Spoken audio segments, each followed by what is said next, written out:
In the heart of a small town nestled between misty hills stood the Sterling History Museum.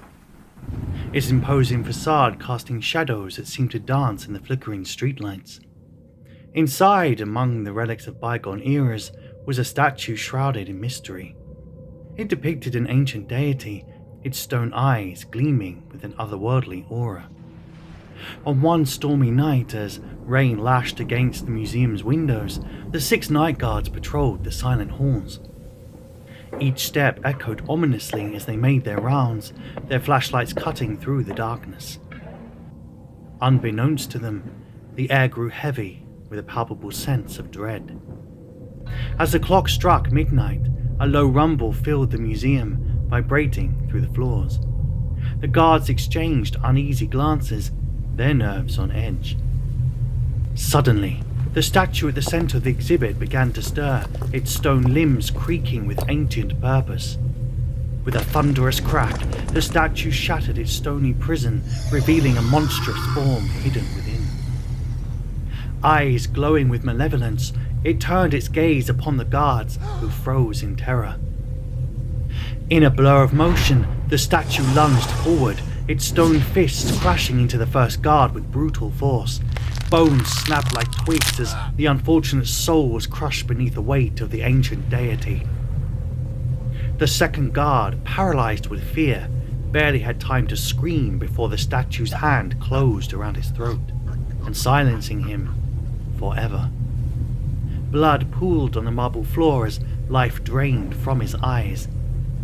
The remaining guards scrambled for safety, their hearts pounding in their chests. But the statue was relentless, hunting them down with supernatural speed.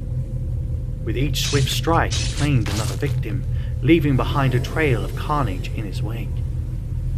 In the dim glow of emergency lights, only one guard remained, his breath ragged and his mind consumed with terror. He knew he was no match for the living nightmare that stalked him, his only hope for survival fading with each passing moment. And then, as suddenly as it had awoken, the statue returned to its pedestal, as motionless as stone once more. The lone survivor trembled in the aftermath, haunted by the memory of his fallen comrades and the terror that had unfolded in the dead of night.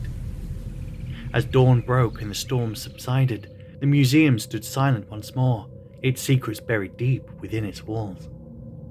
And though the townsfolk whispered of the horrors that lurked within, none dared to venture into the Sterling History Museum after dark, for fear of awakening the statue that came to life on that fateful night.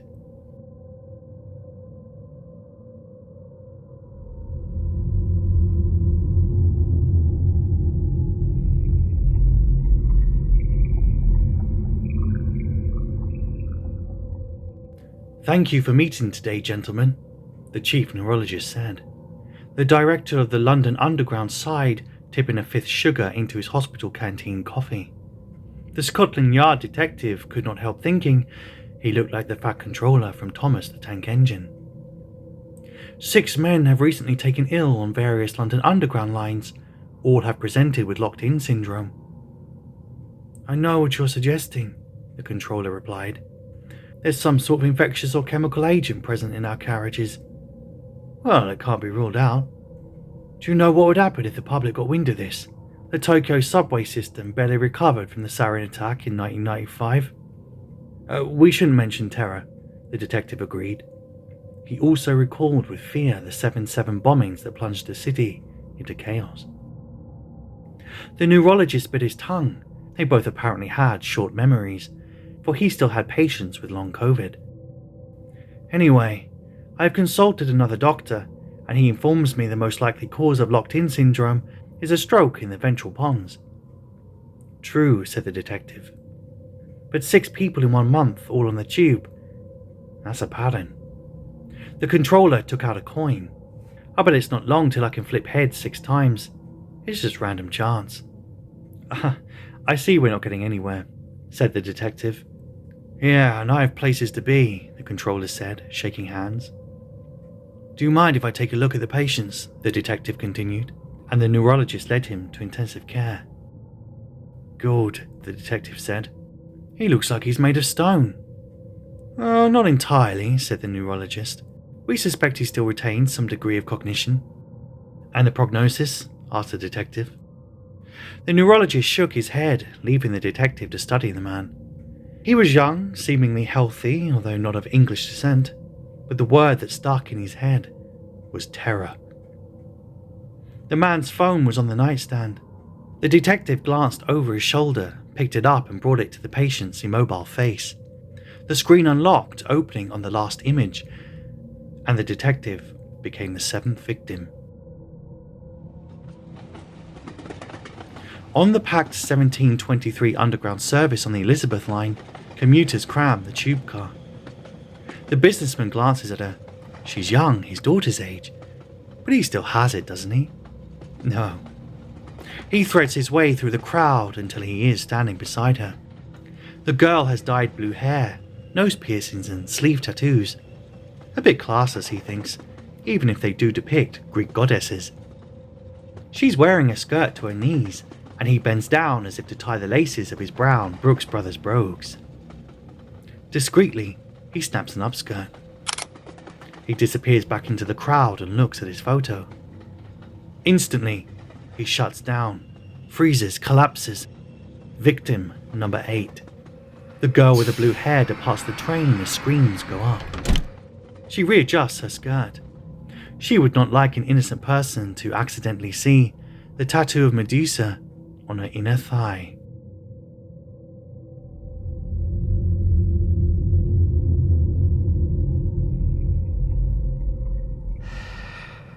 Mary drew everything in, just as she had been trained to do. "As if you're holding everything in," the nice midwife had repeated. Everything was held in where it should be. The snake, too. She loosened. The snake slithered a bit, but stayed put. Mary knew for sure that it was a snake, not a worm. And she knew it had got inside her when they were removing dead baby. It made sense. If a baby could come out that way, then indeed a snake could get in. She wasn't sure how they didn't see the snake crawl inside her. Maybe there was too much blood, and it was only a little snake after all. She just had to make sure she kept it in. That's why she kept doing the exercises the midwife had taught them. It would keep everything nice and strong there, and the snake wouldn't fall out. Not like dead baby. The midwife had said 5 times a day was good, but these days Mary was counting up to a 50. Once she got to 100, she felt sure everything would be super tight, and the snake had no chance of getting out. She had to keep doing it though. That was the problem with human bodies. Everything got loose and saggy fast. You had to keep up. By the 10th time she had contracted her insides, she was feeling a little sweaty and shaky. She poured herself a cup of tea, and she had been doing them while the kettle boiled. She wasn't mad. She didn't try to talk to the snake or be fond of it like she had with dead baby. She knew it had no business being in her body, but now it was there, inside her, and she was going to keep it there. What would people think of her if a snake accidentally popped out of her? It was bad enough with dead baby. She sipped on the tea. It was so nice, some kind of new vanilla honey flavour. She touched the box of tea bags, which had a beautiful ornate design of leaves and flowers, and wished she could stop thinking about snake.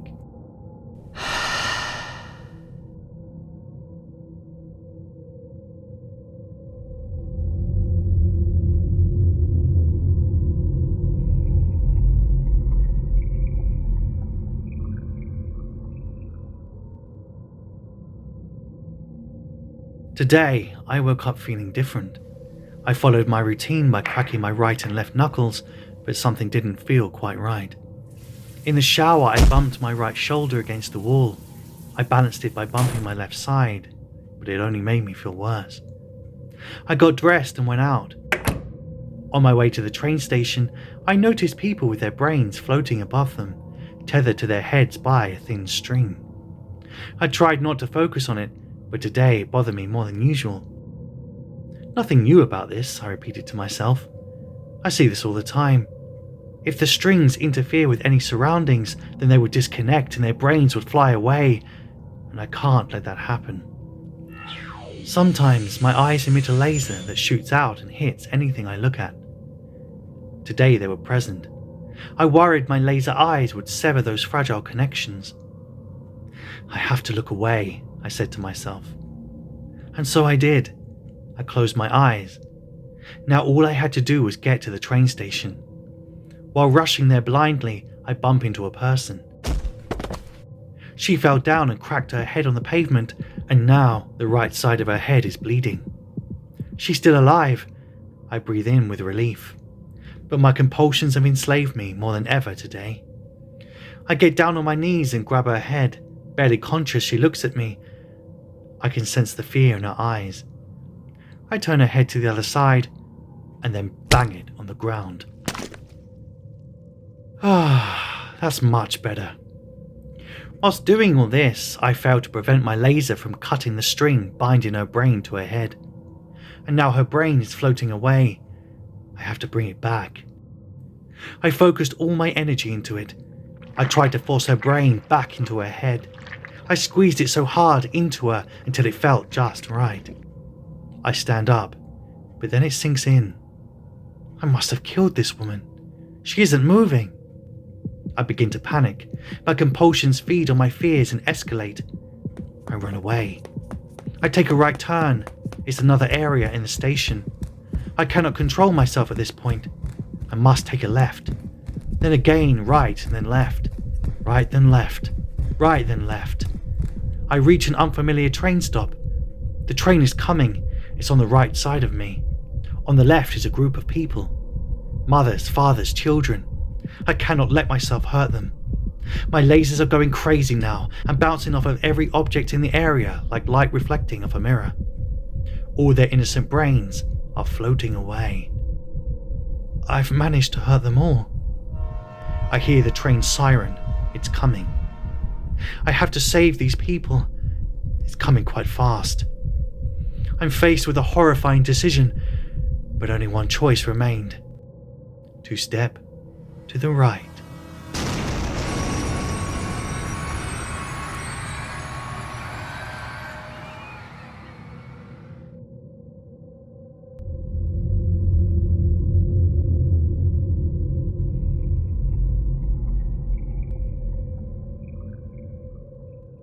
I'm probably never going to have a family of my own. Funny how a few years of trauma can break you forever. It takes longer to fix sanity than break it. Entropy is what I think they call it. Cotton Eye Joe was a gory glory. His skin was brown and wrinkly, his body wrapped with pitch white hairs, his eyes big balls of cotton, hence the name. Yeah, it's the name of that one song, but I don't care. When I was older, I learned that his wrinkled brown skin was actually mummified. The hairs wrapped around him were spider webs. His cotton eyes? Egg sacs. My dumbass interpreted those as something else. Cotton Eye Joe would follow me throughout my childhood. Every encounter with him would end up with me getting a new scar on my body. His attacks were almost daily at this time. It would start with him coming from unknown spaces, then he would strike me for a bit. When he finished, he would go back to the unknown places. After a few years of torture at the hands of the spider-ridden man, I finally found the courage to flee away from my haunted home. The police found me covered in wounds and bruises, and I sobbed about my abuse from Cotton Eye Joe to the officers. They soon raided my house. Joe's body was found in the attic. According to the police, I was in a state of broken sanity when my parents attacked me. When I felt their fists and feet and bottles smash my body, I would deliriously imagine the infested corpse I stumbled upon in the attic. The subconscious association is what I think they call it. They never found out why they didn't bury Joe with the others. He was just the same as the others, minus the spiders. Maybe he was their first kill. We never found out. Mum and Dad both got shanked in prison before they could explain. After all, nobody likes child killers.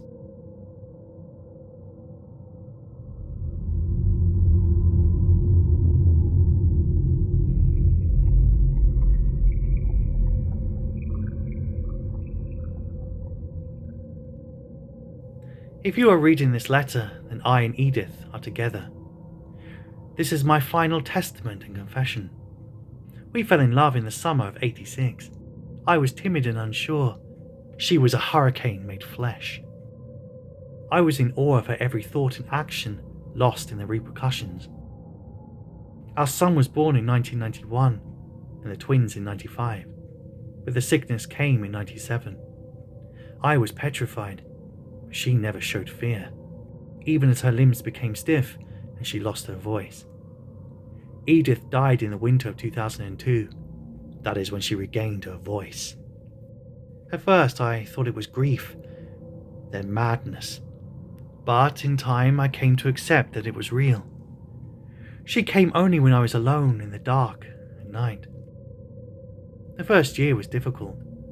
Our love was stronger than ever, but I could not touch or see her, only hear the whispers in the dark.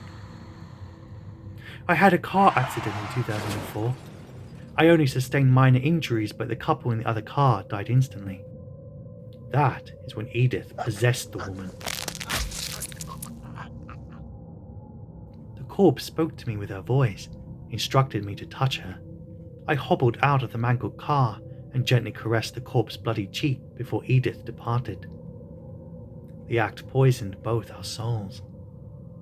When I was recovering in the hospital, Edith possessed an old woman. The woman had died of old age a few doors down from me. We talked and held hands before she had to depart once more. That is when I had the idea. I took our savings and donated a large amount to the hospital, used it to get near the doctors and nurses, and finally acquired a key. In the dead of night, I would sit in empty hospital rooms and quietly wait for death. When it came, Edith would take the empty husk for a few moments together. This was my life for nearly a decade. In 2015, I was caught with a lifeless corpse. Naturally, the courts accused me of being a psychotic killer. Reporters named me the candy stripper killer. They convicted me of 3 murders and suggested I had done 24 others. The judge did not look at me when he gave me the death penalty. 4 years on death row. Every night, Edith whispered to me in my cell, "I'm not guilty of what they killed me for, but I and my wife have committed crimes against the dead. Punishment awaits us in the afterlife, but we are together once more."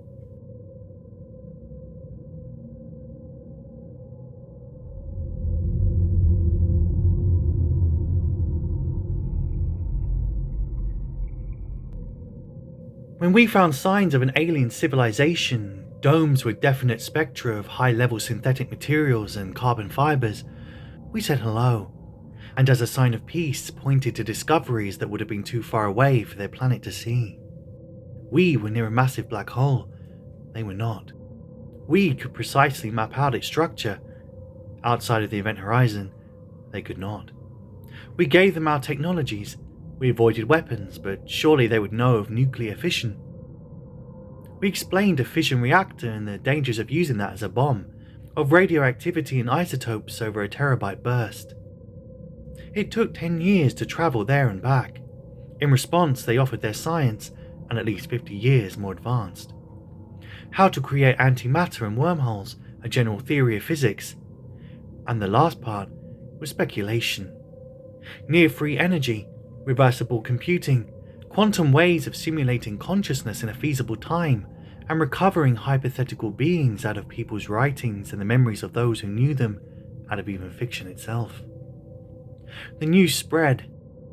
Then, 6 months later, the planet we had contact with exploded in a high-energy kinetic collision near the speed of light. Another planet unknown to us sent a message. The beginning was terse. It was a quick mathematical proof of what happens when these methods of science are fully developed. When they are out for mass publication, a way to check the proof by computer. A demonstration of the results. Page 6 made the Holocaust look like a beach resort. Pages 7 to 10 were classified by the government, something that would destroy public morale. We could only imagine, because they knew people would be guessing that they thought the outcome was too terrible for us to imagine ourselves. I had clearance for page 7, and it is. The rest were dedicated to censorship, brainwashing, memory erasure, information control, how to identify a data leak crisis and identify what stage you were at, and we were at stage 3. The minimum number of casualties to control such a scenario worked out to 1.4 million, the predicted at 7.5 million, and the worst at several billion. The footnote read, "There is no upper bound to the amount of suffering if information control fails. Good luck.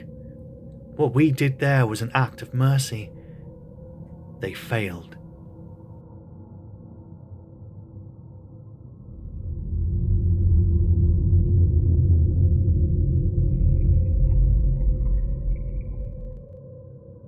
I started spying on Mr. Johnson when Mum turned out the lights. He was kind of quiet, rumoured to be working on a secret project in his garage. 2 kids from my school visited him, and I peeked out of my window, listening in on the conversation. "They were here talking about your weird project." "They're aircrafts, Noah." "Whatever. We haven't seen them in days, dude." "Were they here?" I had a feeling he was talking about Zach, who was missing. Noah's gaze travelled to my window. I ducked, waited 20 seconds, and risked a peek. Mr. Johnson's door was shut and my classmates were gone. That didn't stop me from conducting my own investigation. I noticed my neighbour enjoyed going into his garage. When I caught him hauling a large rubber bag in the dead of night, something cold crept down my spine. Were my classmates right? I discreetly mentioned to Mum that he was acting weird, but she was too busy crying. Mum cried a lot. She ignored me a lot too. Her divorce had turned her into a wreck. When I started hearing noises, power tools in the dead of night, and what I thought sounded like a scream, I decided to play detective. So I checked out the garage. I stepped in easily, cloak and daggering through the gap before it could shut. To my confusion, I found myself face to face with Zach, who was mid-cry, thrusting his arms out. Zach wasn't supposed to be covered in blood, but somehow it was familiar to me. The scar slicing open the top of his head. I knew it. "Ellie, you need to get back." His words bled into white noise and then nothing. Behind him, I glimpsed overflowing trash bags stuffed with our school colours and a toilet at the back spewing sharp, mesmerising scarlet. I saw tufts of golden hair poking out from startling white porcelain. Zach stepped in front of me. "I'm sorry," he whispered, "but you need to wake up." I shoved him out of the way, drawn to the structures. Mr. Johnson's projects. "Ellie!" They were beautiful, looming over me, drawing away my breath. One of the structures thrust its arm out, like it was reaching toward me, metallic fingers curling. "Please." But these things, they weren't supposed to move. They couldn't move. How could they move? I shook my head, my mind beginning to spin. There was something tainting one of them, ingrained into its metal skull. I took a step back, and to my horror, so did the orange structure. It jolted backwards, mimicking my exact movements. When I screamed, an agonizing mechanical cry rumbled from its mouth. I felt it, my scream no longer mine, instead locked inside an ice-cold shell. My cries are no longer human, mechanical sobs. I can't feel my tears. I can't feel my chest or my heart, or feel my breath. The lights have gone out again. Mom, can you turn them back on?